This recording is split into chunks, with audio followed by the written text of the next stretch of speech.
ସେତେବେଳେ ପ୍ରଭାତୀ ତାରାକୁ ପ୍ରଥମେ ବୁଝିବାର ଅଛି, ତାପରେ ଯାଇକି ଆମେ ତାକୁ କେମିତି ପାଇବା ସେ ବିଷୟ ଚିନ୍ତା କରିବା। ପ୍ରଥମେ ପ୍ରଭାତୀ ତାରା କିଏ ଅଟନ୍ତି? ପ୍ରକାଶିତ ବାକ୍ୟ ତାର 22 ଅଧ୍ୟାୟ ଏବଂ 16 ପଦ ପଢି ଦିଅନ୍ତୁ।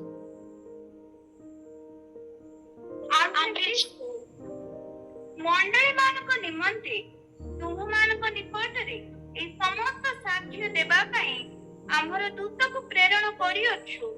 ଆମେ ଦାଉଦଙ୍କ ମୂଳ ଓ ବଂଶଜ ସେ ଉଜ୍ଜଳ ପ୍ରଭାତୀ ତାରା।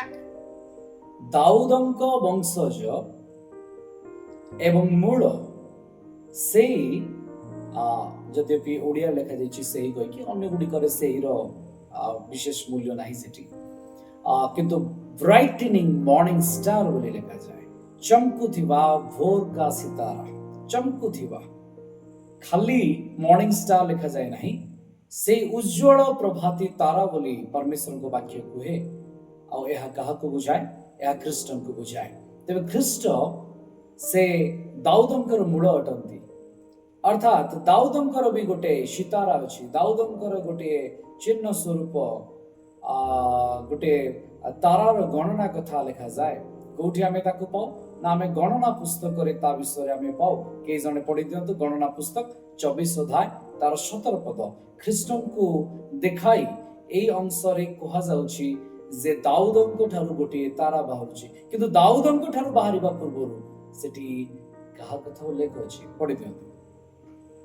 ମୁଁ ତାହାକୁ ଦେଖୁଅଛି, ମାତ୍ର ସେ ବର୍ତ୍ତମାନ ନୁହନ୍ତି। ମୁଁ ତାହାଙ୍କର ଦର୍ଶନ ପାଉଅଛି, ମାତ୍ର ସେ ନିକଟବର୍ତ୍ତୀ ନୁହନ୍ତି। ଯାକୁବ ଠାରୁ ଏକ ତାରା ଉଦିତ ହେବ। ଏଇଠି ରହିଯାଆନ୍ତୁ। ଯାକୁବ ଠାରୁ ଏକ ତାରା ଉଦିତ ହେବ। ଆଉ ଯେତେବେଳେ ଆମେ ପ୍ରକାଶିତ 22 ଅଧ୍ୟାୟର 16 ପଦରେ ପଢିଲୁ, ଲେଖାଗଲା ଯେ ଦାଉଦଙ୍କର ଯେ ମୂଳ, ଅର୍ଥାତ୍ ଯାକୁବଙ୍କ ବଂଶରୁ ଜିହୁଦାଙ୍କ ମଧ୍ୟ ଦେଇ ଯେ ଦାଉଦ ଆସୁଅଛନ୍ତି, ତାହାଙ୍କର ଯେ ମୂଳ ଅଟନ୍ତି, ଦାଉଦ ମୂଳ ନୁହନ୍ତି, ଦାଉଦଙ୍କର ଯେ ମୂଳ ଅଟନ୍ତି, ସେ ଅର୍ଥାତ୍ ଖ୍ରୀଷ୍ଟ, ଯେ କି ମସିହା ଅଟନ୍ତି, ଯେ ୟେହୋଶୁଆ ଅଟନ୍ତି, ସେ ପ୍ରଭାତୀ ତାରା ଅଟନ୍ତି। ପରମେଶ୍ୱରଙ୍କ ବାକ୍ୟ କୁହେ ସେ ଚମକୁଥିବା ପ୍ରଭାତୀ ତାରା ଅଟନ୍ତି।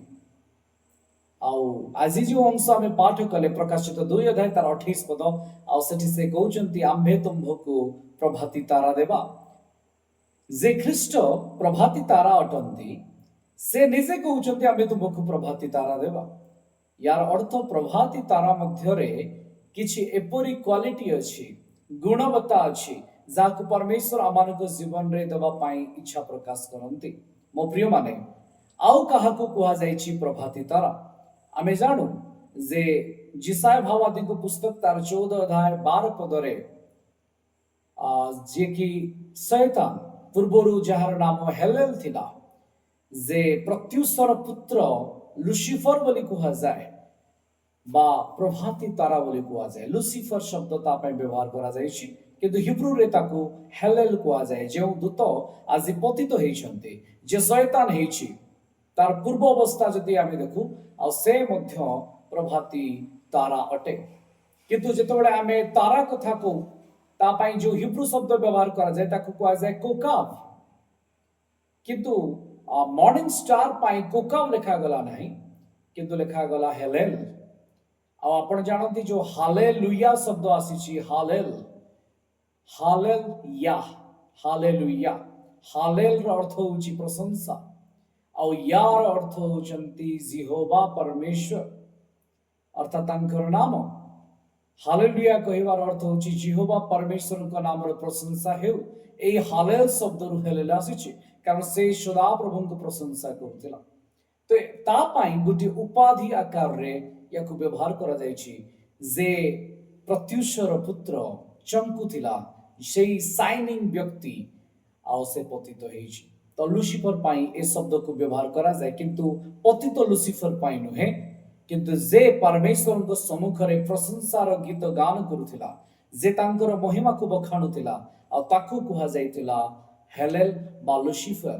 ତ ଖ୍ରୀଷ୍ଟଙ୍କ ନାମ ମଧ୍ୟ ହେଲେଲ ଅଟେ ଆଉ ଲୁସିଫର ଅଟେ, କିନ୍ତୁ ସତାନ ନୁହେଁ। ଆପଣମାନେ ଜାଣନ୍ତୁ, ଲୁସିଫର କହିଲେ ଆମେ ଭୟ କରୁଛୁ, ଆପଣ ଦେଖିଥିବେ ଅନେକ ଜାଗାରେ ଲୁସିଫର ଲୁସିଫର, କିନ୍ତୁ ହେଲେଲ ବା ଲୁସିଫର କୌଣସି ଶୈତାନକୁ ବୁଝାଏ ନାହିଁ, କିନ୍ତୁ ଏହା ମର୍ଣ୍ଣିଂ ଷ୍ଟାରକୁ ବୁଝାଏ, ଚମକୁଥିବା ସେଇ ତାରାକୁ ବୁଝାଏ, ଉଜ୍ଜ୍ୱଳତାକୁ ବୁଝାଏ। ସେ ଯେତେବେଳେ ପତିତ ହେଲେ ସେତେବେଳେ ତାଙ୍କର ନାମ ଆସୁଛି ସତାନ କହିକି, କିନ୍ତୁ ତା ପୂର୍ବରୁ ସେ ଚମକୁଥିବା ତାରା ଥିଲେ। କିନ୍ତୁ ଖ୍ରୀଷ୍ଟ କହିଲେ ମୁଁ ହିଁ ସେଇ ଚମକୁଥିବା ତାରା, ମୁଁ ସ୍ରୋତ ଅଟେ, ମୋ ଠାରୁ ସକଳ ବିଶ୍ୱ ସୃଷ୍ଟି ହେଇଛି, ଆଉ ତା ବ୍ୟତୀତ ଯାହା ବି ଅଛି ତା ଛାୟା ଅଟେ। ଯଦି ଲୁସିଫର ପାଇଁ ଏ ଶବ୍ଦ ବ୍ୟବହାର କରାଯାଇଛି, ସେ ଚମକୁଥିବା ଦୂତ ସଦୃଶ ଥିଲା, ଆଉ ସେ ପତିତ ହେଇଛି। କିନ୍ତୁ ମୋ ପ୍ରିୟ ମାନେ, କେବଳ ତାକୁ କୁହାଯାଇଛି ମର୍ଣ୍ଣିଂ ଷ୍ଟାର ତାହା ନୁହେଁ।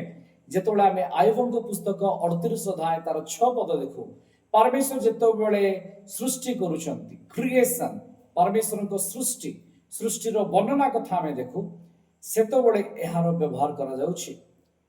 କେହି ଜଣେ ପଢିଦେବେ ଆୟୋବ 38 ଅଧ୍ୟାୟ ତାର 6 ପଦ। କାହା ଉପରେ ତହିଁର ଭିତ୍ତିମୂଳ ଦୃଢ଼ୀକୃତ ହେଲା, ଅବା ପ୍ରଭାତୀୟ ନକ୍ଷତ୍ର ଗଣ ପ୍ରଭାତୀୟ ନକ୍ଷତ୍ରଗଣ, ପ୍ରଭାତୀୟ ନକ୍ଷତ୍ର ବୋଲି ଓଡ଼ିଆରେ ଲେଖାଯାଏ, କିନ୍ତୁ ହିନ୍ଦୀରେ ଯଦି ଦେଖିବା ତାହା ଲେଖାଯାଇଛି ତାରା, ଉର୍ଦ୍ଦୁରେ ସିତାରା। ତ ପ୍ରଭାତୀୟ ନକ୍ଷତ୍ରଗଣ କଣ କରୁଥିଲେ? ହଁ ପଢି ଦିଅନ୍ତୁ। ଏକ ସଙ୍ଗେ ଗାନ କରିବା ବେଳେ ଯେତେବେଳେ ଏଇଠି ଲେଖାଯାଏ ସେମାନେ ଗୀତ ଗାନ କରୁଥିଲେ, ଆପଣ ଦେଖିବେ ସେଇ ଗାନ କରିବା ପାଇଁ ଯୋଉ ଶବ୍ଦର ବ୍ୟବହାର ହେଇଛି, ତାହା କେବଳ ଗାନକୁ ବୁଝାଏ ନାହିଁ, ତାହା ଜୟଧ୍ୱନିକୁ ବୁଝାଏ, ଆଉ ଏପରି ଜୟଧ୍ୱନି ଯେ ତାହା ମହାନ ଶବ୍ଦ ତିଆରି କରୁଥିଲା। ଅର୍ଥାତ୍ ସକାଳର ତାରା, ସେଇ ଭୋର କି ସିତାରା ବୋଲି କୁହାଯାଏ। ନକ୍ଷତ୍ର ମାନେ ପରମେଶ୍ୱରଙ୍କ ଯେତେବେଳେ ସର୍ଜନ ଚାଲିଥିଲା, ସୃଷ୍ଟି ଚାଲିଥିଲା, ମୂଳ ଦ୍ୱାର ସ୍ଥାପନ ହଉଥିଲା, ପୃଥିବୀର ନିପ୍ ପଡୁଥିଲା, ଆଉ ସେଇ ସମୟରେ ସେମାନେ ଗୀତ ଗାନ କରୁଥିଲେ।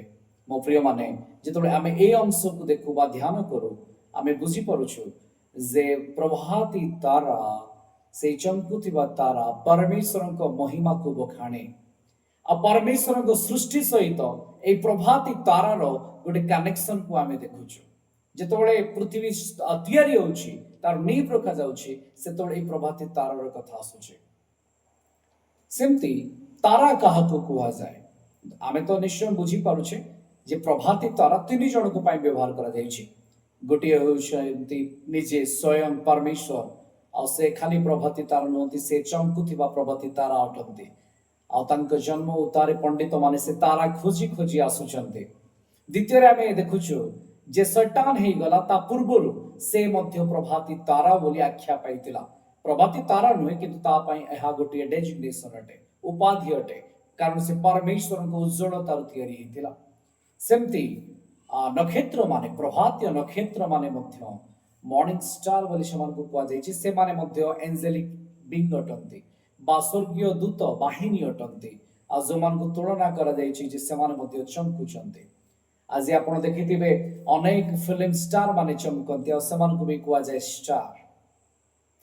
ଚାଲନ୍ତୁ, ଆପଣମାନଙ୍କ ଭିତରେ କିଏ କିଏ ଷ୍ଟାର ଅଛନ୍ତି ଟିକେ ହାତ ଉଠେଇକି ମତେ ଦେଖେଇ ଦିଅନ୍ତୁ। କେ ଜଣ ଆପଣମାନଙ୍କ ଭିତରେ ଷ୍ଟାର ଅଛନ୍ତି? କିଏ ଷ୍ଟାର ଅଛନ୍ତି? କେହି ବି ନାହାନ୍ତି?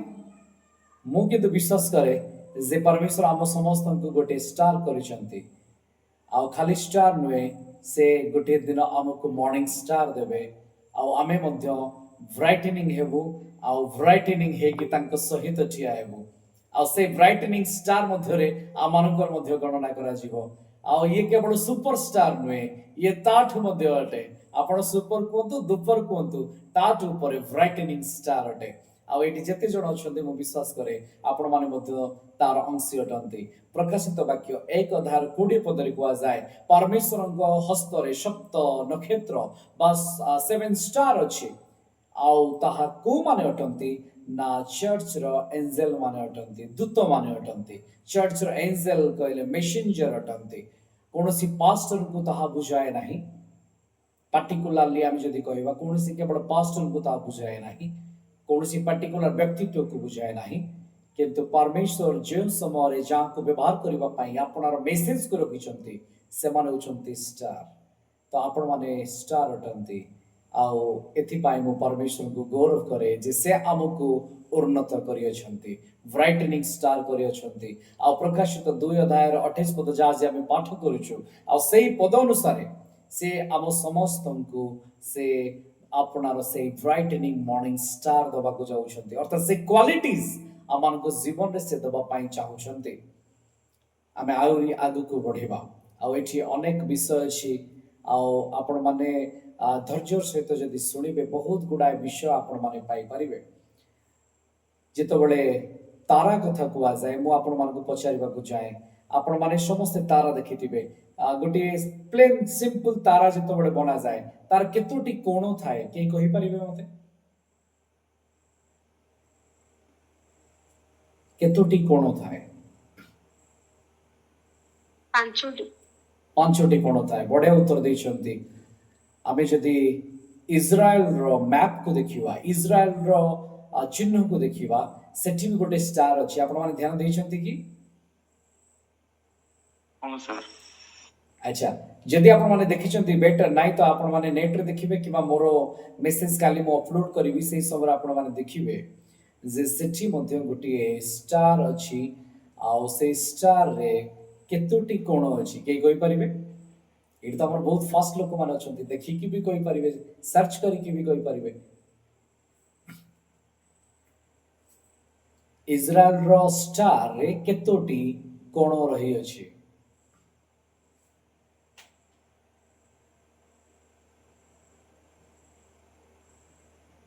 ଚାଲନ୍ତୁ ମୁଁ ଆପଣଙ୍କୁ ସାହାଯ୍ୟ କରିବାକୁ ଚାହେଁ, ଆପଣମାନଙ୍କୁ କିଛି ଦେଖେଇବାକୁ ମୁଁ ଚାହୁଁଛି।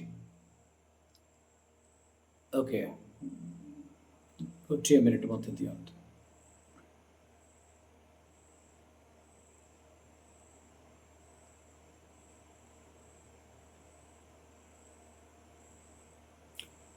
ଆପଣମାନେ ମୋର ସ୍କ୍ରିନକୁ ଦେଖିପାରୁଛନ୍ତି କି? ଓକେ, ଆପଣମାନେ ମୋ ସ୍କ୍ରିନ୍ ଦେଖିପାରୁଛନ୍ତି? ଠିକ୍ ଅଛି, ମୁଁ ଚେଷ୍ଟା କରୁଛି ଆପଣମାନଙ୍କୁ କିଛି ଦେଖେଇବା ପାଇଁ। ମୋତେ ଟିକେ ସମୟ ଦେବେ, ମୁଁ ଚେଷ୍ଟା କରିବି। ଓକେ,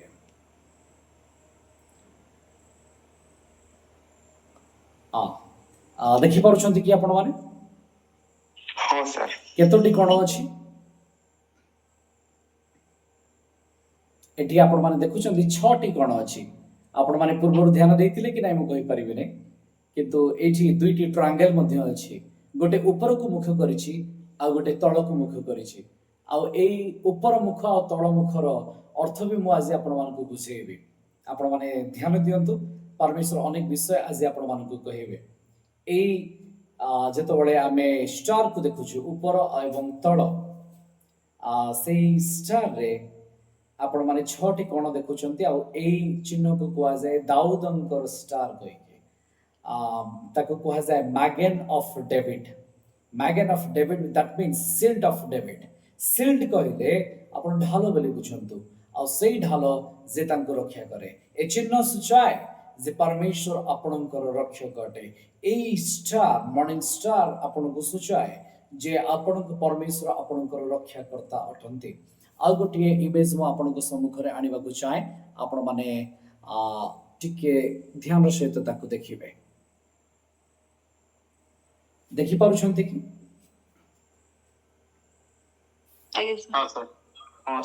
ଓକେ, ଯୋଉ ଷ୍ଟାର ଆପଣମାନଙ୍କ ସମ୍ମୁଖରେ ମୁଁ ଏବେ ରଖିଛି, ଏ ଷ୍ଟାର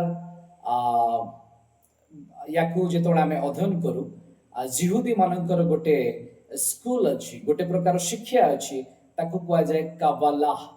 KABBALAH, KABBALAH, କାବାଲାହ। ଆଉ କାବାଲାହ ଯୋଉ ଶିକ୍ଷା ରହିଛି, ସେଥିରେ ଯୋଉ ଦାଉଦଙ୍କର ଷ୍ଟାର ଅଛି, ଉପରକୁ ଦେଖୁଥିବା ତଳକୁ ଦେଖୁଥିବା 2ଟି ଟ୍ରାଙ୍ଗେଲର ଷ୍ଟାରରେ ଆପଣମାନେ ଦେଖୁଛନ୍ତି ସେଠି 6ଟି କୋଣ ଅଛି ଏବଂ ମଝିରେ ଗୋଟିଏ ଫ୍ଲାଟ୍ ଜାଗା ରହିଛି। ଆଉ ସେଇ ଫ୍ଲାଟ୍ ଜାଗାକୁ ଆପଣମାନେ ଦେଖିପାରୁଛନ୍ତି ଯେ ଲେଖାଯାଇଛି ୟେସୋଦ, YESOD, ୟେସୋଦ। ଆଉ ୟେସୋଦର ଅର୍ଥ ହେଉଛି ଫାଉଣ୍ଡେସନ, ଭିତ୍ତିଭୂମି। ମୋ ପ୍ରିୟମାନେ, ଆପଣମାନେ ଯଦି ଶୁଣିପାରୁଛନ୍ତି ତାହେଲେ ଟିକେ ରେସ୍ପଣ୍ଡ କରିବେ ଏବଂ ମୋତେ ଜଣାଇବା ପାଇଁ ସୁବିଧା ହେବ। ତାର ଉପରେ ଆପଣମାନେ ଦେଖୁଛନ୍ତି ଲେଖା ଯାଇଛି ଟେଫରେଟ୍, ଯାକି TIFERET, ଟେଫରେଟ୍। ଆଉ ଟେଫରେଟ୍ ର ଅର୍ଥ ହେଉଛି ହାରମୋନି ବା ସ୍ଥିରତା, বা ତାର ଅନ୍ୟ ଅର୍ଥ ବି ଆପଣ ଯାଇକି ୟୁଟ୍ୟୁବରେ ଚେକ୍ କରିପାରିବେ। ୟୁଟ୍ୟୁବ ତ ନୁହେଁ, ଗୁଗୁଲରେ ପାଇଯିବେ, ୟୁଟ୍ୟୁବରେ ପାଇବେନି, ଗୁଗୁଲରେ ପାଇଯିବେ। ୟାକୁ କୁହାଯାଏ ମହିମା। ଇଏ ହେଉଛି ମହିମା। ଯଦି ଆପଣ ତା ତଳକୁ ଦେଖିବେ ଲେଖାଯାଇଛି ଚେଜ୍ଡ, CHESED, ଚେଜ୍ଡ। ଆଉ ଚେଜ୍ ର ଅର୍ଥ ହେଉଛି ଲଭ୍ ବା କାଇଣ୍ଡନେସ୍, ପରମେଶ୍ୱରଙ୍କ ଦୟା, ଅନୁଗ୍ରହ ଏବଂ ପ୍ରେମ। ଏ ଚେଜ୍ ର ଅର୍ଥ। ମୁଁ କାହିଁକି ଏ ବିଷୟ କହୁଛି ମୁଁ କହିବି, ଆପଣମାନେ ଧ୍ୟାନ ଦିଅନ୍ତୁ। ତାପରେ ଲେଖାଯାଇଛି ଦେଖନ୍ତୁ ଡାହାଣ ପାର୍ଶ୍ୱରେ ତାକୁ କୁହାଯାଏ ଗେଭୁରାହ। ଆଉ ଗେଭୁରାହ ର ଅର୍ଥ ହେଉଛି ସେଭେରିଟି। ସେଭେରିଟି ମାନେ ଗମ୍ଭୀରତା ବା ପରମେଶ୍ୱରଙ୍କ ପରାକ୍ରମ, ଦ ଷ୍ଟ୍ରେଂଥ ଅଫ୍ ଦ ୟେହୋଭା। ଆଉ ଥରେ ଆପଣମାନଙ୍କ ସହିତ ମୁଁ ୟଶୋଦ ଆପଣମାନେ ଦେଖିଲେ, ଆଉ ୟଶୋଦର ଅର୍ଥ ହେଉଛି ଫାଉଣ୍ଡେସନ, ଭିତ୍ତିଭୂମି। ତାପରେ ଆପଣମାନେ ଦେଖିଲେ ଟେରିଫ, ଟିଫରେଟ୍। ଟିଫରେଟ୍ ର ଅର୍ଥ ହେଉଛି ହାରମୋନି বা ଗ୍ଲୋରି। ତାପରେ ଆପଣମାନେ ଦେଖିଲେ ଚେଜେଡ୍, ଆଉ ଚେଜେଡ୍ ର ଅର୍ଥ ହେଉଛି କାଇଣ୍ଡନେସ୍ ବା ଲଭ୍। ତାପରେ ଆପଣମାନେ ଦେଖିଲେ ଗେଭୁରା, ଆଉ ଗେଭୁରା ର ଅର୍ଥ ହେଉଛି ଷ୍ଟ୍ରେଂଥ, ପରାକ୍ରମ। ତା ତଳକୁ ଦେଖନ୍ତୁ ଅଛି ହୋଦ, HOD, ହୋଦ। ହୋଦ ର ଅର୍ଥ ହେଉଛି ସ୍ପ୍ଲେଣ୍ଡର ବା ବୈଭବ, ଯାହାକୁ କୁହାଯାଏ ତାରାର ଦୀପ୍ତି ବୋଲିକି, ଉଜ୍ଜ୍ୱଳତା, ବ୍ରାଇଟନେସ୍। ତାପରେ ଆପଣମାନେ ଦେଖୁଛନ୍ତି ଲେଖାଯାଇଛି ନେଟଜାକ୍। ଏଠି ଆପଣମାନେ ଯଦି ଧ୍ୟାନ ଦେବେ, ଉପରେ ଅଛି ତିନିଟା, ତଳେ ଅଛି ତିନିଟା, ଛଅଟା, ମଝିରେ ଗୋଟେ ରଖାଯାଇଛି, ଆଉ ଇଏ ହେଉଛି 7 ନମ୍ବର।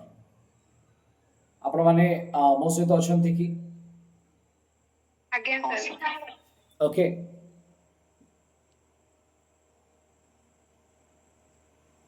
ଆପଣମାନଙ୍କୁ ମୁଁ ଓଡ଼ିଆରେ ମଧ୍ୟ ତାର ଅର୍ଥ ଗୁଡ଼ିକ ରଖିଦେବାକୁ ଚାହୁଁଛି। ଯେଉଁ ନେଟ୍ ଜାଚ୍ ବୋଲି ଲେଖାଯାଇଛି ସେଇଟା ଦେଖନ୍ତୁ, ଲେଖାଯାଇଛି ଅଧ୍ୟବସାୟ, ଅର୍ଥାତ୍ କାର୍ଯ୍ୟରତ, ପରମେଶ୍ୱର କର୍ମ କରିବା ପାଇଁ ସେ ବିଶ୍ୱସ୍ତ ଅଟନ୍ତି। ଓକେ, ପୁଣି ମୁଁ ଆଉ ଥରେ ପଛକୁ ଫେରିବାକୁ ଚାହେଁ। ଲେଖାଯାଇଛି ମାଲକ୍ୟୁଟ୍। ଆଉ ମାଲକ୍ୟୁଟ୍ର ଅର୍ଥ ଯଦି ଆମେ ଦେଖୁ, ତାକୁ କୁହାଯାଏ ରୟାଲ୍ଟି। ରୟାଲ୍ଟି, ଆଉ ରୟାଲ୍ଟି କାହାକୁ ବୁଝାଏ? ରାଜକତାକୁ ବୁଝାଏ, କିଙ୍ଗସିପକୁ ବୁଝାଏ। ଯଦି ଆପଣମାନେ ଏଇ 7ଟି ଯାକ ବିଷୟକୁ ଦେଖିପାରିଛନ୍ତି ବା ବୁଝିଛନ୍ତି, ଟିକେ ମୋ ସହିତ ଆଉ ଥରେ ମୋତେ ଦୋହରାଇବେ, ସାହାଯ୍ୟ କରିବେ। ୟଶୋଦ କହିଲେ କ'ଣ ବୁଝାଯାଏ? ଟିକେ ଇଂରାଜୀରେ ହିଁ କହିଦିଅନ୍ତୁ। ୟଶୋଦ, ଫାଉଣ୍ଡେସନ। ଫାଉଣ୍ଡେସନ ଟେଫରେଟ୍, ହାରମୋନି ନେକ୍ସଟ ଆପଣମାନଙ୍କୁ ମୁଁ ବୋଧେ କହିଥିଲି ଚେଜେର, କାଇଣ୍ଡନେସ୍ ଗେଭୁରା, ହୋଦ, ହୋଦ, ବ୍ରାଇଟନେସ୍ ବ୍ରାଇଟନେସ୍ ବା ସ୍ପ୍ଲେଣ୍ଡର। ତାପରେ ନେଟଜାକ୍, ଅଧ୍ୟବସାୟ ବା ଯାହାକି ମୁଁ କହିଲି କର୍ମ, ପରମେଶ୍ୱରଙ୍କର ୱାର୍କ ଅଫ ଆକ୍ସନ, କାର୍ଯ୍ୟ କରିବା। ତାପରେ ଅଛି Malkuth, loyalty okay, royalty, royalty that means kingship, ରାଜକୀୟତା। ଏବେ ଆପଣମାନଙ୍କୁ ମୁଁ ଉପର ମୁହାଁ ତ୍ରିଭୁଜ ଆଉ ତଳ ମୁହାଁ ତ୍ରିଭୁଜ ବିଷୟରେ ରଖିବାକୁ ଚାହୁଁଛି। ଆପଣମାନେ ଧ୍ୟାନ ଦିଅନ୍ତୁ, ଆଉ ମୁଁ ଆଶା କରେ ଆପଣମାନେ ଇମେଜ ଦେଖିପାରୁଥିବେ। ହଁ ସାର୍। ଓକେ, ଯେତେବେଳେ ଆମେ ଉପର ମୁହାଁ ଏବଂ ତଳ ମୁହାଁକୁ ଆମେ ଦେଖୁଛେ, ଉପର ମୁହାଁରେ ଦେଖନ୍ତୁ ପ୍ରଥମେ ଉପରେ ଅଛି ଗଡ୍, ତଳେ ଅଛି ୟୁନିଭର୍ସ, ଆଉ another side ରେ ଅଛି ହ୍ୟୁମାନ୍ ବିଂ। ଦେଖିପାରୁଛନ୍ତି ସମସ୍ତେ? ଗଡ୍, ୟୁନିଭର୍ସ, ହ୍ୟୁମାନ୍ ବିଂ। ଟିକେ ରେସ୍ପଣ୍ଡ କରନ୍ତୁ। Hello, okay. ବର୍ତ୍ତମାନ ଯାହା ତଳ ମୁହାଁ ହେଇଛି, ତାର ଉପର ଦୁଇଟିରେ ଅଛି କ୍ରିଏସନ, ରେଭଲେସନ, ଆଉ ତଳେ ଅଛି ରିଡେମ୍ପସନ। ସାର୍ ଏପରି କାହିଁକି ଅଛି?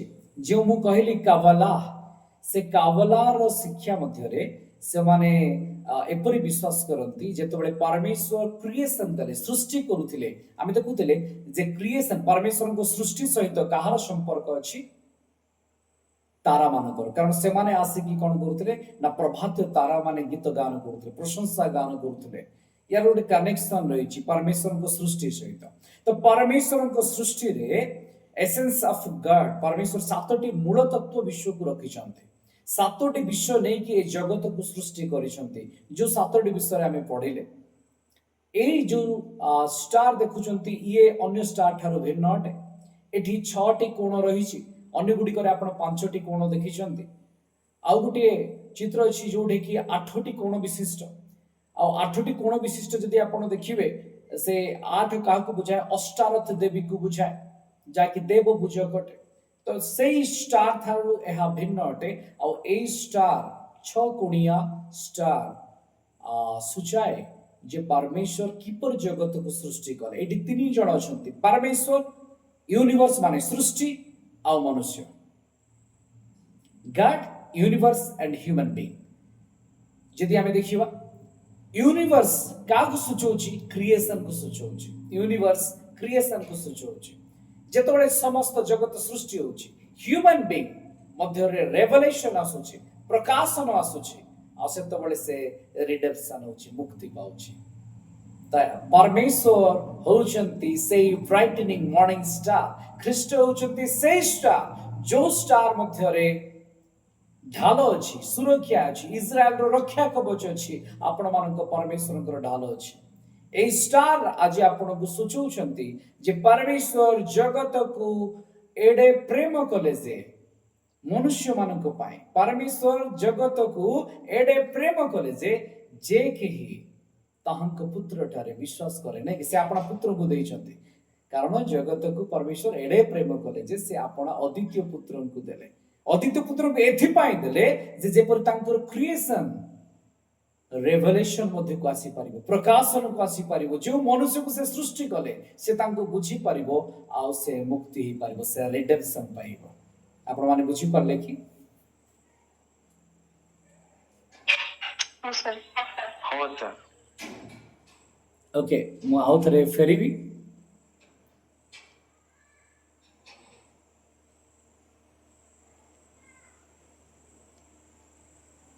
प्रभु गौरव पांतु। मु आशा करे आपण माने बुझी पारुथिबे जेतबेले आमे ए विषय को ध्यान करू मु देखुथिले ये यशोद विषय रे आ यशोद कहा को सूचाए ना। यशोद आमे देखुथिले भित्तिभूमि फाउंडेशन आ ख्रीष्ट होउछंती फाउंडेशन। प्रथम कोरिन्थियो तार 3:11 पदर जेतबेले आमे पाठ करू दर्शाए जे ख्रीष्ट हमर भित्तिभूमि अटंती, ताहांक छडा आ कोनोसी भित्तिभूमि नाय। पढ़ी दियंतु के जणे। कारण जो भित्तिमूल स्थापित होई अछि ताहा व्यतीत अन्य भित्तिमूल केही स्थापन करि पारे नाही।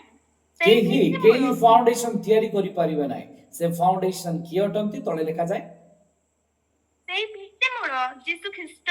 सेही फाउंडेशन ख्रीष्ट अटंती। जेतबेले आपण को परमेश्वर कहउछन्ते आमे प्रभाती तारा देबा आ आपण जानि थांतो आपण काहा को पाउछन्ते, आपण फाउंडेशन को पाउछन्ते, आपण मूलदुआ को पाउछन्ते। जेतबेले आपण जगत को जय करूछन्ते आपण एक नूतन पृथ्वी रे अछन्ते आ से पृथ्वी रो मूलदुआ आपण अटन्ते। कारण ख्रीष्टन सहित आपण स्थापित होइछन्ते। माथि 16:18 पद रे प्रभु कहिले जे पितर आ तुंबे पत्थर अट, आंबे तुंब उपरे आपणा मंडली निर्माण करिबा, आपणार मंदिर को तयारी करिबा। आ एठी एहा सुचाए जे परमेश्वर आपणको फाउंडेशन करिवे। जगत जेतोळ सृष्टि करूचंती आ जगत सृष्टि पूर्व आमे तांको सहित अछु। जेतोळ आमे एई विश्वास रे आगको बढ़ू तो आम पाई प्रथम विषय अछि जो प्रभाती तारा देबे हमको सेतिरे 7टी क्वालिटी परमेश्वर हमको दउचंती। आ ता भितरे नंबर 1 क्वालिटी से हमको दउचंती यशोद। यार अर्थ से हमको फाउंडेशन करूचंती, मूल दुआ दउचंती। द्वितीय रे जेतोळ आमे देखुतिले टेफरेट। टेफरेट विषय आमे देखिले तार अर्थ केई जने कहि दियंतु कोन थिला? हार्मोनी। हार्मोनी आउ एई हार्मोनी सुचाए तांकर महिमा को, तांकर ग्लोरी को। आउ आमे जानू जे जोहन 1:14 पदरे से आपणार महिमा को प्रकाश करिबा पई आसिले। से देहवंत हेले आउ देहवंत द्वारा से आपणार महिमा को घोषणा कले, महिमा को से प्रकाश करूचंती। आपण माने पढ़ी परिबे जो लिखित सुसमाचार तार 17 अध्याय 5 पद पढ़ी दियंतु।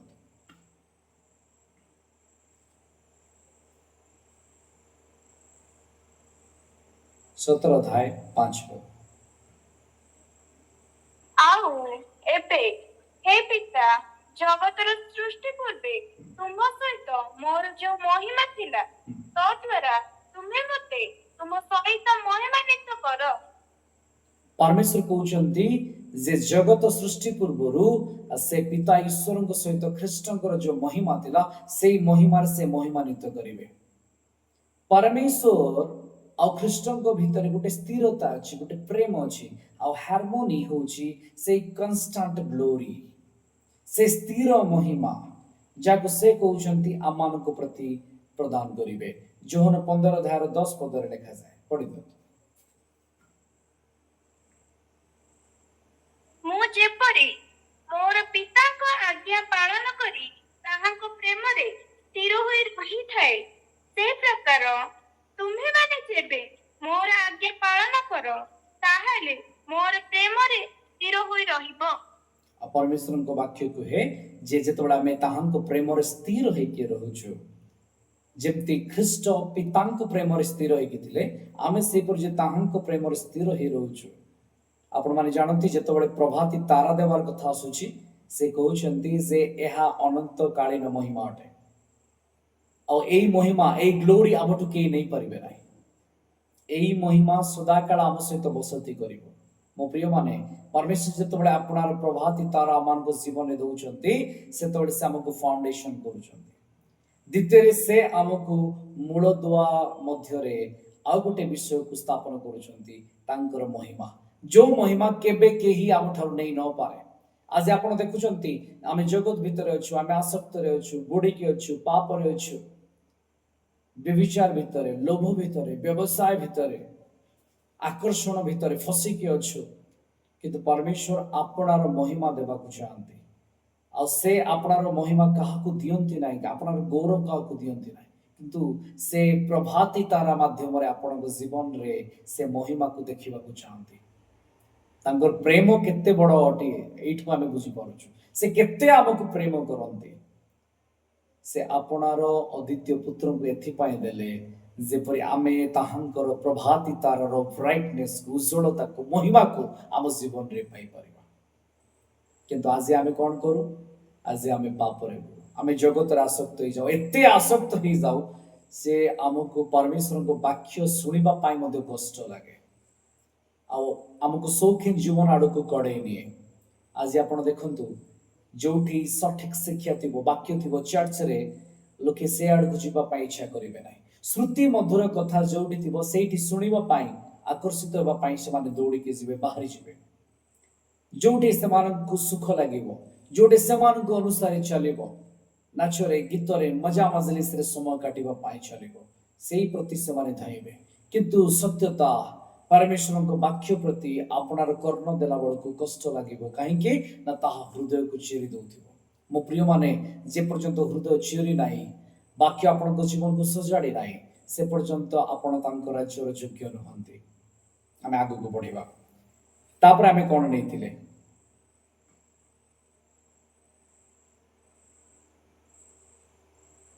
कोंतु यसोद थिला, टेफरेट थिला, तापर चेद जेतबेला आमे चेजेत नउचे तार अर्थ एहा थिला जे तांकर प्रेम, तांकर लव, काइंडनेस। आ प्रथम जोहन 4 अध्याय 8 एवं 16 पद लिखा जाए जे प्रेम करे ना से ईश्वर को जाने, कारण ईश्वर तो प्रेम अटंती, ख्रीष्ट प्रेम अटंती।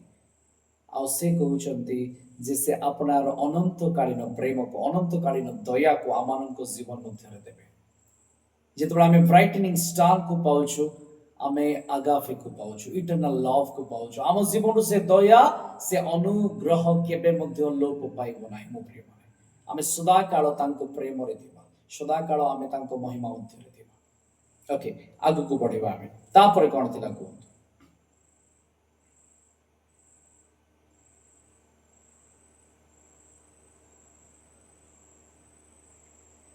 नेक्स्ट गेवोरा थिला। ओके गेवुरा जितने आम गेवुरार कथा आसूची ता स्ट्रेंथ को बुझाए ताहा सेवेरिटी को बुझाए सेवेरिटी स्ट्रेंथ पराक्रम सामर्थ्य को बुझाए ख्रीष्टଙ୍କ ठारे स्ट्रेंथ थिला जाको पाउल लिखुचंती जे ताहांक बल द्वारा मु सब किछि करि पारे पढि दियंतु सुंदर पद फिलिपियो 4 अध्याय तार 13 पद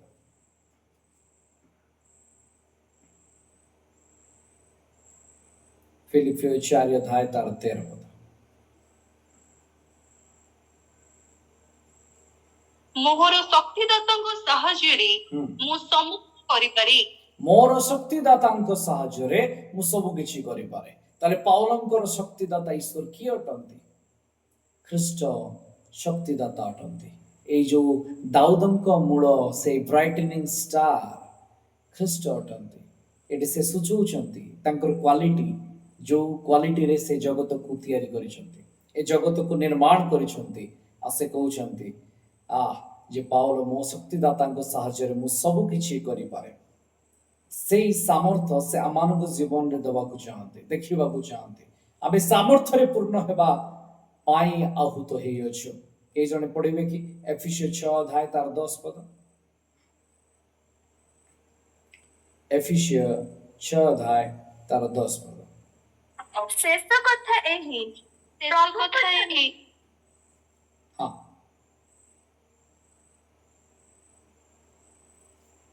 ଶେଷ କଥା ଏହି ପ୍ରଭୁଙ୍କ ଠାରୁ ଶକ୍ତି ପ୍ରାପ୍ତ ହୋଇ ତାହାଙ୍କ ପରାକ୍ରମରେ ବଳବାନ ହୁଅ ହଁ ଶେଷ କଥା ଏହି ହଁ ପଢି ଦିଅନ୍ତୁ ଆଉଥରେ ଶେଷ କଥା ଏହି ପ୍ରଭୁଙ୍କ ଠାରୁ ଶକ୍ତି ପ୍ରାପ୍ତ ହୋଇ ତାହାଙ୍କ ପରାକ୍ରମରେ ବଳବାନ ହୁଅ ତାହାଙ୍କ ପରାକ୍ରମରେ ବଳବାନ ହୁଅ ଯେତେବେଳେ ଆମେ ଏ ବିଷୟକୁ ଦେଖୁଛୁ ଯେ ଆମେ ତାହାଙ୍କ ସାମର୍ଥ୍ୟରେ ସେବା କରିବାର କଥା କୁହାଯାଏ ଆପଣ ବଳରେ ନୁହେଁ କିନ୍ତୁ ଗୋଟେ ଏମିତି ସମୟ ଆସିବ ଯେତେବେଳେ ଆମେ ଜଗତକୁ ଜୟ କରି ଯାଉଛୁ ଆମେ ସେ ପ୍ରଭାତ ତାରା ପାଉଛୁ ସେତେବେଳେ ଆମେ ଗୋଟିଏ ବ୍ରାଇଟନିଂ ଷ୍ଟାର ଆଉ ବ୍ରାଇଟନିଂ ଷ୍ଟାର ପାଖରେ ସାମର୍ଥ୍ୟ ଥାଏ ଏଞ୍ଜେଲିକ ଷ୍ଟାର ଇଏ ଆଉ ତାର ପରାକ୍ରମ ଖ୍ରୀଷ୍ଟ ଅଟନ୍ତି ଖ୍ରୀଷ୍ଟଙ୍କ ସୋର୍ସ ଆମେ ପାଉଛୁ ଆଉ ଆପଣମାନେ ଜାଣନ୍ତି ଏଇ ସବୁ କ୍ୱାଲିଟି ଅର୍ଥାତ୍ ଫାଉଣ୍ଡେସନାଲ କ୍ୱାଲିଟି ଦ୍ୱିତୀୟରେ ଆମେ ଦେଖୁଥିଲେ ଯେ परमेश्वर जो लव अफेक्शन तांकर ग्लोरी आउ एबे आमे देखुछे जे ताहांकर स्ट्रेंथ ए सब गुडी को गोटे दिन से हेलेल पाखरे थिला किंतु ताहाकु से हरेला आ से पतित हैला कि जदि आमे जगत को जय करूछु आमे लाभ करूछु ताले एई समस्त सामर्थ्यर शक्ति अमान को जीवन रे देखा जीव आ परमेश्वर एहा चाहंती अमान को जीवन रे प्रेज द लॉर्ड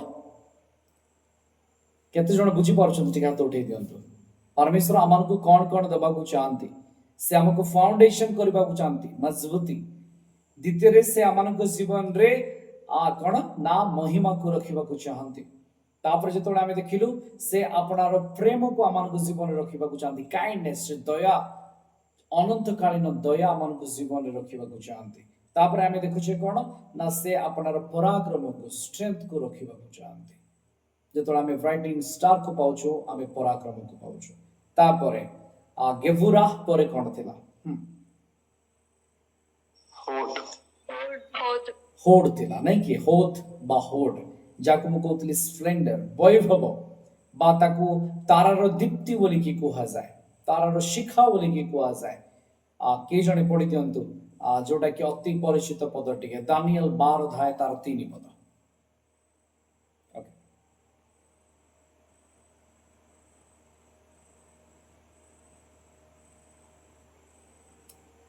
हाँ किए पाउछन जदि पढि दियंतु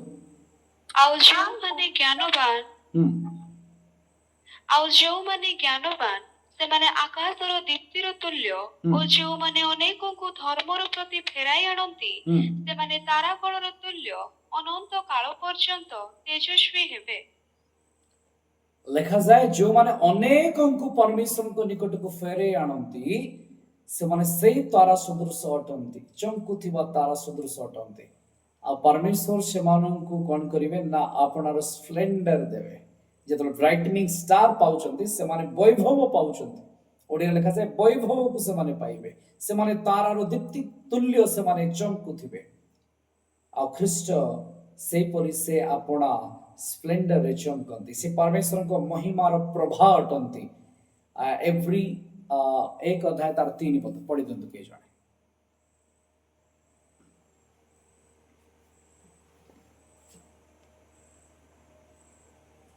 आम्भମାନଙ୍କ पिता ईश्वर हम्म। और प्रभु यीशु ख्रीष्टଙ୍କ ଠାରୁ ଅନୁଗ୍ରହ ଓ ଶାନ୍ତି ତୁମମାନଙ୍କ ପ୍ରତି ହେଉ। एवरी एक अध्याय 3 पद पढ़ुछु आमे ସେ ତାଙ୍କ ମହିମାର हाँ ପ୍ରଭାବ ଓ ତାହାଙ୍କ ତତ୍ତ୍ୱର ପ୍ରତିମୂର୍ତ୍ତି ସେ ଆପଣା ଶକ୍ତିଯୁକ୍ତ ବାକ୍ୟ ଦ୍ୱାରା ସମସ୍ତ ବିଷୟ ଧାରଣ କରନ୍ତି ପୁଣି ପାପ ମାର୍ଜନା କଲା ଉତ୍ତାରେ ଉଦ୍ଧତ ମହାମହିମଙ୍କ ଦକ୍ଷିଣ ପାର୍ଶ୍ୱରେ ଉପବେଶନ କରିଅଛନ୍ତି। लिखा जाए से परमेश्वर को महिमार प्रभा अटंती से अपना वाक्यर सामर्थ्य रे समस्त विषय करंती थरे मु जने भाई को एपरि प्रचार करिवार सुनिली जे आमे प्रभु को प्रेज करिवाटा शिखिबा मु कहली तो हृदय रहबा कथा शिखिबा केमती काले हाँ अन्य को देखिले आमे शिखि पारि ठीक अछि चलो काहे की शिखिबा तार से उत्तर रखिले जे आमे एई राज्य छाड़ी कि आउ गोटे राज्य को जाउछु आ जोठे दिवा रात्र आमे तांको प्रशंसा करिवा आपण बेले बेले एमती सुनि छथि ना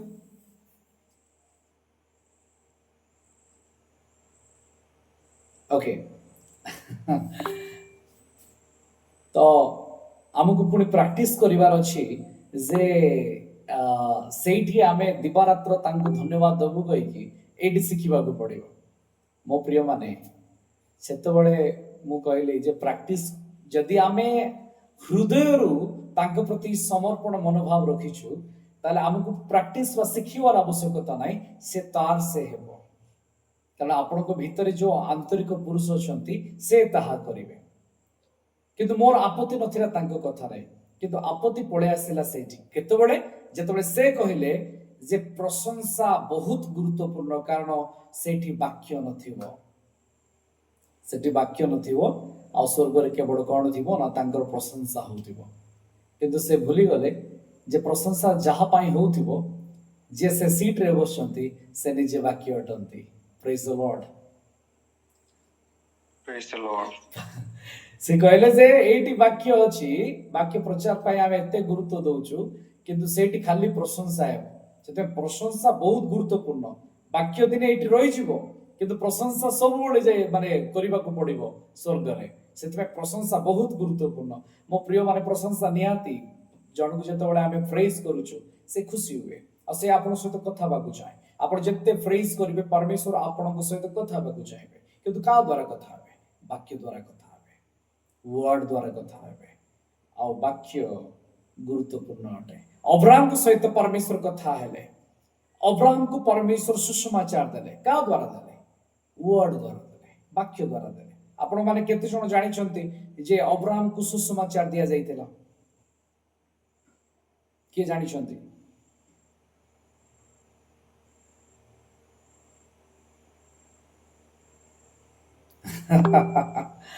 जणे हाथ टेकिले आउ के टेकी नाहंती जे हाथ टेकी चंती से ट्रेनिंग प्राप्त होई चंती नै कि ओके पद पर्व मने अछि कि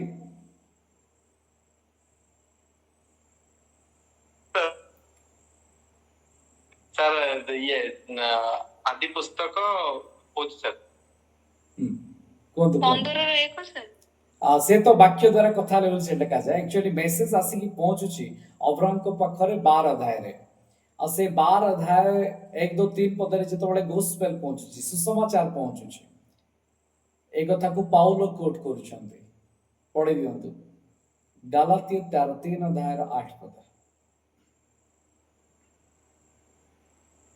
गलातिय 3 अध्याय 8 पद ଆଉ ଈଶ୍ୱର ବିଜାତି ମାନଙ୍କୁ ବିଶ୍ୱାସ ହେତୁ ଧାର୍ମିକ ଗଣନା କରିବେ ଏହା ଧର୍ମଶାସ୍ତ୍ର ପୂର୍ବରୁ ଦେଖି ଅବ୍ରାହମଙ୍କ ନିକଟରେ ସୁସମାଚାର ପ୍ରଚାର କରି କହିଲା ତୁମ୍ଭ ଦେଇ ସମସ୍ତ ଜାତି ଆଶୀର୍ବାଦ ପ୍ରାପ୍ତ ହେବେ किए सुसमाचार प्रचार करी कहला ना धर्मशास्त्र ଧର୍ମଶାସ୍ତ୍ର କହିଲେ କଣ? ପବିତ୍ର ଶାସ୍ତ୍ର। ବାକ୍ୟ, ବାକ୍ୟ କହିଲେ ଖ୍ରୀଷ୍ଟ। ତ ଅବ୍ରାହ୍ମଙ୍କ ଦେଇ ବିଜାତି ମାନେ ମଧ୍ୟ ଆଶୀର୍ବାଦ ପ୍ରାପ୍ତ ହେବେ। ଏ କଥା କିଏ କହୁଛନ୍ତି? ନା ଖ୍ରୀଷ୍ଟ କହୁଛନ୍ତି। କାହାକୁ କହୁଛନ୍ତି? ଅବ୍ରାହ୍ମକୁ କହୁଛନ୍ତି। ତାଙ୍କ ପାଇଁ ଗୋଟେ ସୁସମାଚାର ଦିଆଗଲା। ବାକ୍ୟ ଜାଣିବା ଜରୁରୀ ଅଟେ। ବାକ୍ୟ ଆପଣଙ୍କୁ ପ୍ରେଜ୍ କରିବା ଶିଖାଏ, କେମିତି ଆପଣ ପରମେଶ୍ୱରଙ୍କୁ ପ୍ରଶଂସା କରିବେ। ବାକ୍ୟ ଆପଣଙ୍କୁ ପ୍ରାର୍ଥନା ଶିଖାଏ, ଆପଣ କେମିତି ପ୍ରାର୍ଥନା କରିବେ। ବାକ୍ୟ ଆପଣଙ୍କ ଜୀବନକୁ ସଜାଡ଼େ। ବାକ୍ୟ ଆପଣଙ୍କୁ ଆଣ୍ଠୁ ମାଡ଼ିବା ଶିଖାଏ। ବାକ୍ୟ ଆପଣଙ୍କୁ ପରମେଶ୍ୱରଙ୍କ ସହିତ କଣ୍ଟାକ୍ଟ କରାଏ। ତ ବାକ୍ୟ କେତେ ଜରୁରୀ ଅଟେ। ଆଚ୍ଛା ଚାଲନ୍ତୁ ମତେ କୁହନ୍ତୁ, କାହାକୁ ସିଂହର ହାବୁଡ଼ରେ ପଡ଼ିବାକୁ ପଡ଼ିଥିଲା? ଆଚ୍ଛା, ଦାନିଏଲ ସିଂହମାନଙ୍କ ସମ୍ମୁଖରେ ବା ହାବୁଡ଼ରେ ପଡ଼ିଥିଲେ। ଆଉ କିଏ ପଡ଼ିଥିଲେ କି? ଆଉ ତ ମାନେ ତାଙ୍କ ମେଷ ମାନଙ୍କୁ ସେ ବଞ୍ଚେଇଥିଲେ ସିଂହ ଭାଲୁ ମାନଙ୍କଠୁ। ସାମସନ ମାରିଲେ। ସାମସନ। ଇଏ ତ ଭାଲୁ ମାନଙ୍କୁ ମାରିଲେ ନାଇଁ କି? ମାନେ ଦାଉଦଙ୍କ କଥା ଆସିଲା ତ ସିଂହର ଏମାନେ ସାମ୍ନା କରିଛନ୍ତି। ଏମାନଙ୍କ ପାଖରେ ଈଶ୍ୱରଙ୍କ ଆତ୍ମା ଥିଲା, ବଳ ଥିଲା, ଏମାନେ ମାରିଦେଲେ। କିନ୍ତୁ ଜଣେ ଦୁର୍ବଳ ଲୋକ ସେ ସିଂହକୁ ମାରି ନାହାନ୍ତି, କିନ୍ତୁ ଯେମିତି ସିଂହ ସାମ୍ନାରେ ପଡ଼ିଛନ୍ତି ଆଉ ଦାନିଏଲକୁ ଉଦ୍ଧାର କରାଗଲା, ସେମିତି ତାକୁ ଉଦ୍ଧାର କରାଗଲା। କିଏ ସେ?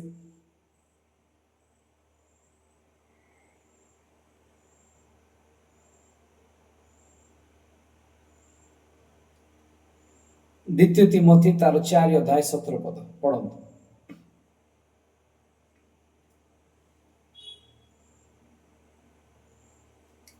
କିନ୍ତୁ ପ୍ରଭୁ ମୋହର ସପକ୍ଷ ହୋଇ ମତେ ବଳବାନ କଲେ, ପୁଣି ମୁଁ ସିଂହ ମୁଖରୁ ରକ୍ଷା ପାଇଲି, ଯେପରି ମୋ ଦ୍ୱାରା ସୁସମାଚାର ସମ୍ପୂର୍ଣ୍ଣ ରୂପେ ପ୍ରଚାରିତ ହୋଇପାରେ ଓ ବିଜାତି ସମସ୍ତେ ତାହା ଶ୍ରବଣ କରିପାରନ୍ତି।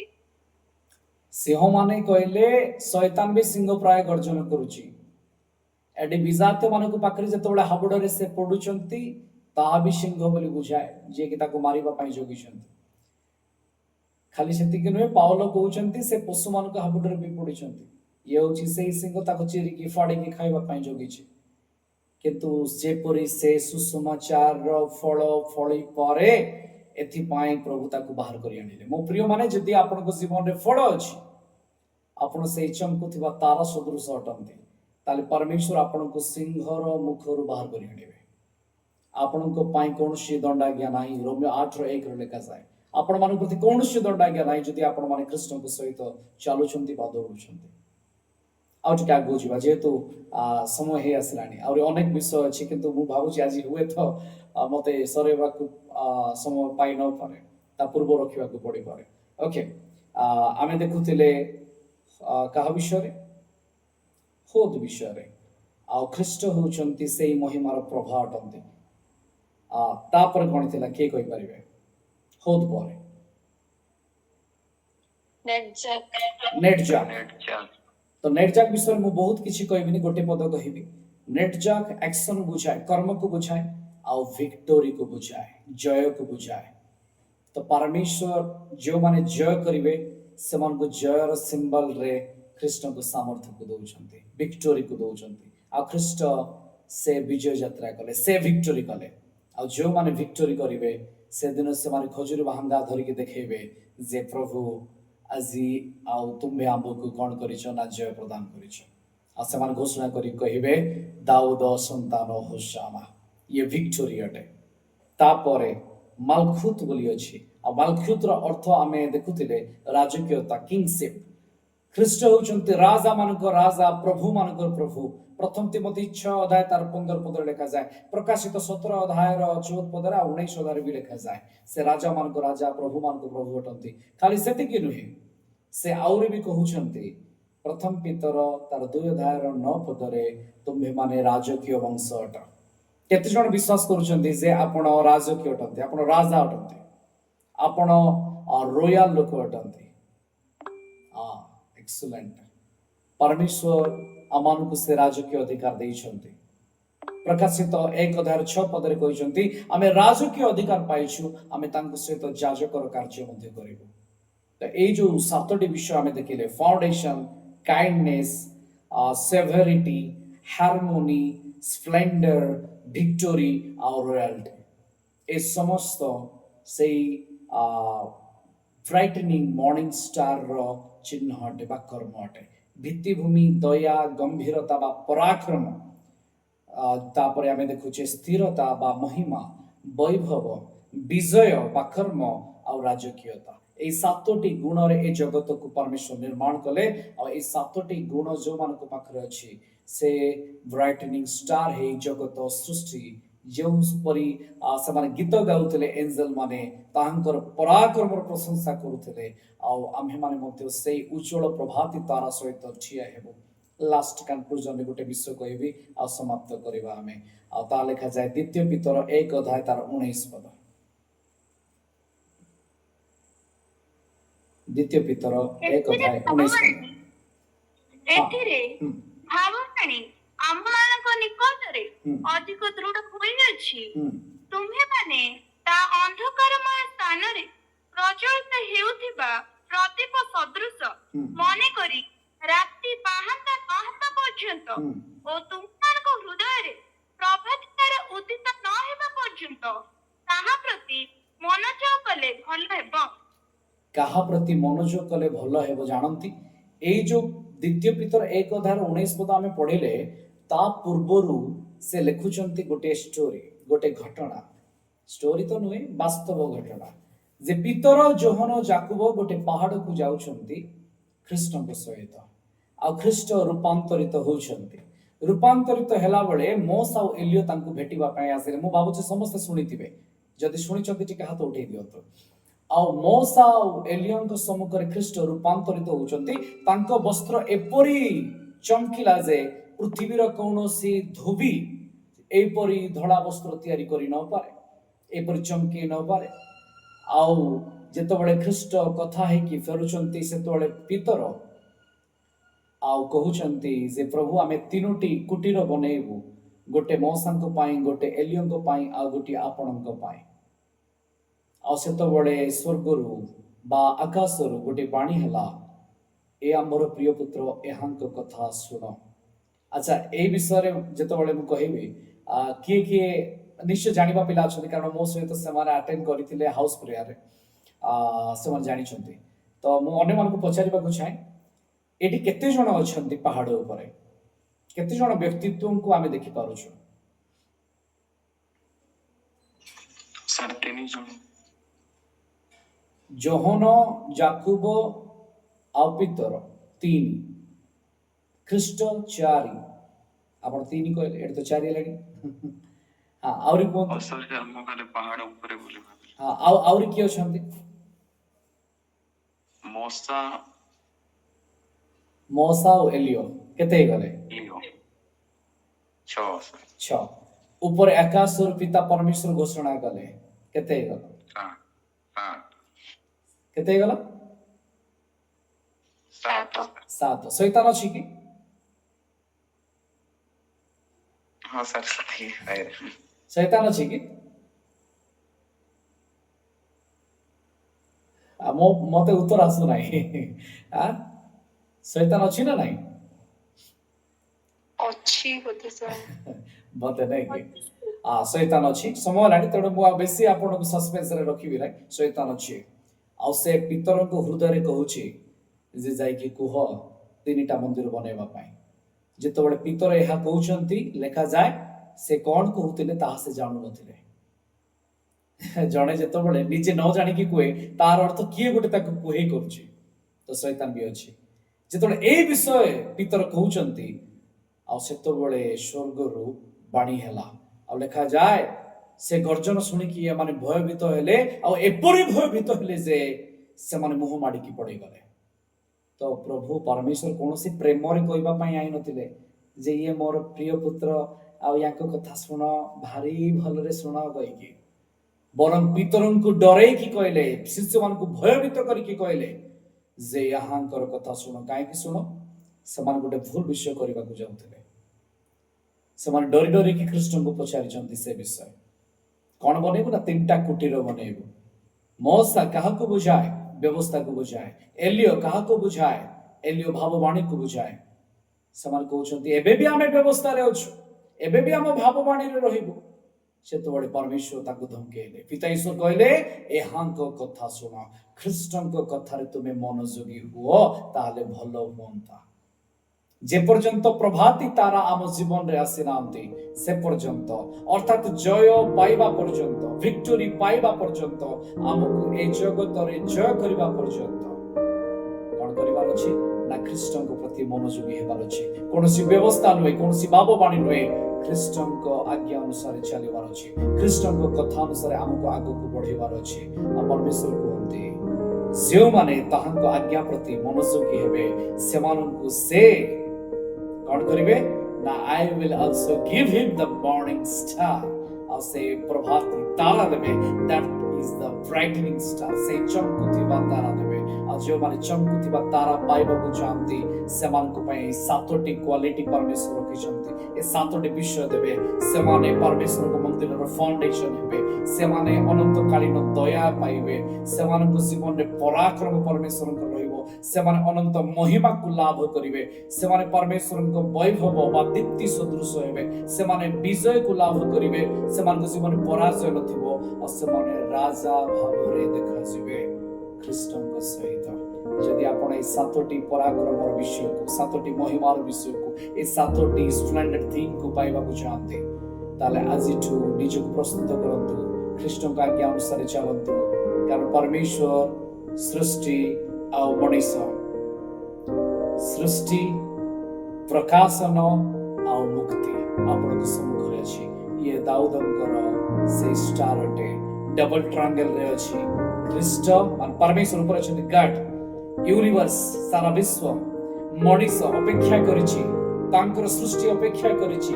ଯେତେବେଳେ ଆପଣ ପ୍ରକାଶନ ପାଇବେ ସେତେବେଳେ ମୁକ୍ତି ହେବେ। ଆଉ ତାଙ୍କ ବାକ୍ୟରେ ପ୍ରକାଶନ ଅଛି। ଯଦି ଆଜି ଆପଣ ପ୍ରକାଶନ ପାଇଛନ୍ତି, ଯଦି ଆପଣଙ୍କ ଜୀବନ ଆଜି ଉଜ୍ଜଳ ହେଇଛି, ସେଇ ପ୍ରଭାତୀ ଦ୍ୱାରା ଆପଣଙ୍କ ହୃଦୟକୁ ଆସିବା ପର୍ଯ୍ୟନ୍ତ ନିଜକୁ ପ୍ରସ୍ତୁତ କରନ୍ତୁ। ତାଙ୍କ ବାକ୍ୟରେ ମନୋଯୋଗୀ ହୁଅନ୍ତୁ ଆଉ ଅଗ୍ରସର ହୁଅନ୍ତୁ। ପ୍ରଭୁ ସମସ୍ତଙ୍କୁ ଆଶୀର୍ବାଦ କରନ୍ତୁ।